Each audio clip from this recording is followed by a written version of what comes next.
புதுச்சேரி மாநில மக்கள் முன்னேற்றக் கழகம் சார்பில் மாநில அந்தஸ்து நிராகரிப்பு அடுத்தது என்ன எனும் தலைப்பில் கருத்தரங்கம் தமிழ்ச்சங்கத்தில் நடைபெற்றது.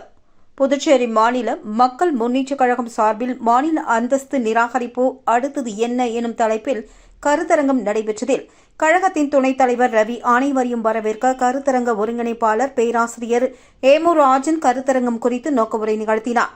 கழகத்தின் சேர்மன் ஆர்.எல். வெங்கட்ராமன் தலைமை உரையாற்ற கழகத் தலைவர் முன்னாள் நாடாளுமன்ற உறுப்பினர் பேராசிரியர் ராமதாஸ் கருத்தரங்கை துவக்கி வைத்து சிறப்புரையாற்றினார். கருத்தரங்கில் அரசியல் கட்சிகள் சார்பில் இந்திய கம்யூனிஸ்ட் கட்சி, இந்திய மக்கள் கட்சி, திராவிடர் கழகம் உள்ளிட்டோர் கட்டுரைகள் வழங்கப்பட்டது. சமுதாய அமைப்புகள் மற்றும் சமூக ஆர்வலர்களும் கட்டுரைகளை வழங்கினார்கள்.